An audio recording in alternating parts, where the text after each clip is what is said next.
Right now, police in Aurora are asking for help finding a missing woman. They say some of Latoya Andrews' belongings, like her driver's license and debit card, were found in a grocery store parking lot last night near Buckley Road and Mississippi Avenue.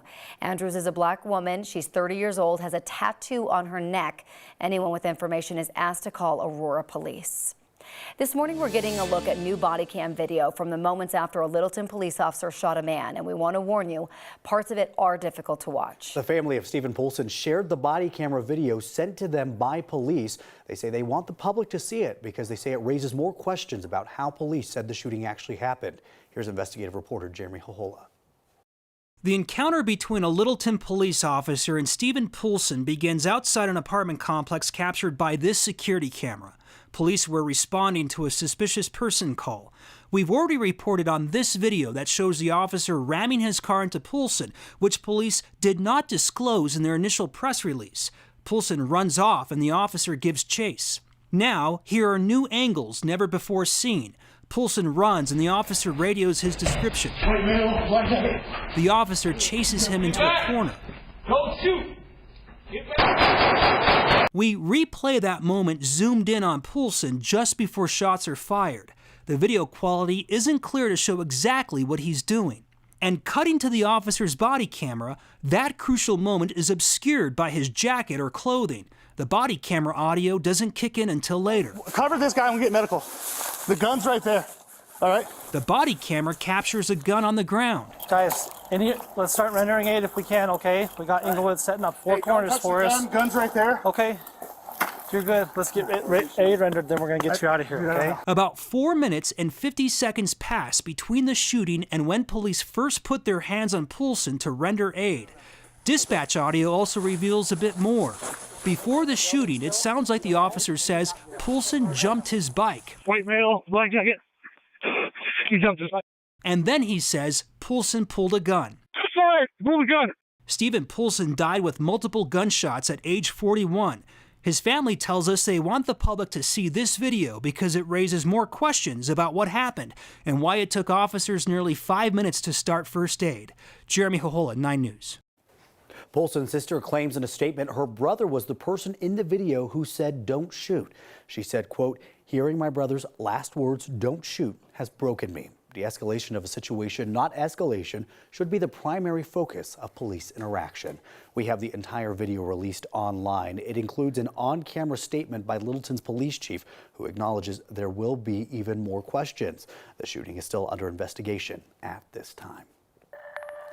Right now, the FBI is trying to find the person responsible for scaring thousands of kids, teachers, and parents by making false threats at nearly a dozen schools across Colorado. 9 News reporter Darius Johnson is continuing our coverage this morning. And Darius, whoever is behind last week's threats could face some very serious charges. Hey there, Jordan and Corey. Good morning to you both. Whoever is behind this could be facing a felony charge, but finding the person responsible, that will, of course, be the hard part. An FBI expert says for the more than a dozen school threats across Colorado last week, it's likely the call came from out of the country. That will involve a lot of groundwork to track down the person, which may be nearly impossible. Back in 2019, a new law went into effect stating a false report of explosive weapons or harmful radioactive substances can result in a Class 6 felony. That essentially means you'll have a felony on your record, you serve 12 to 18 months of jail time, and you're required to pay fines that range from $1,000 to $100,000. Since this law took effect, Colorado has charged at least 60 people. In one case from June of 2019, a man told police there were 3 bombs in his home. 12 officers responded and told people living in the area to shelter in a basement. Police found no bombs, and the man then admitted to drinking vodka before the call. He was charged with that felony. That's just one of the cases that we looked at, and in those cases, it took police from anywhere from a couple of days to a few months to make an arrest. In the meantime, people who were impacted by the fake threats across Colorado are hoping some of these charges come sooner rather than later, Jordan and Corey. Yeah, but the biggest challenge there is going to be finding the person first, which we heard last week. They said if that person is in fact out of the country, like you mentioned, that's going to really complicate things. When you really think about trying to track down some of these cell phone calls locally, it comes down to these different towers. However, if you're using a spoofing app or something like that, sometimes it may not be pinging from there. So you have to deal with that with that aspect of it as well as you try to figure out where these things are coming from. Well, I think I speak for everyone. We definitely want the person who did this held accountable for sure. All right, Darius, thank you. Coloradans are working together to help people in Turkey and Syria recovery weeks after that major earthquake hit. 50,000 people died and entire communities are now destroyed. A woman from Lakewood knows the feeling well. Beyhan Maybach was in Turkey in 1999 when she was thrown from her bed during an earthquake. She was okay and started trying to rescue others.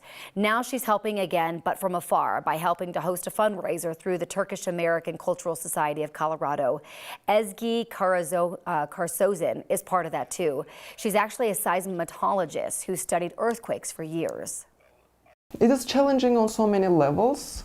First of all, after an earthquake like that, even if it doesn't happen in Turkey, as an earthquake scientist, you always feel very powerless.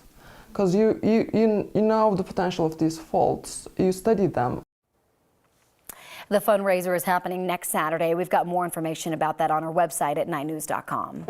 Tomorrow, one of the donation sites to help migrants will be closing. The Little Saigon community site on Federal Boulevard has been collecting items for the people who have arrived in Denver over the last few months.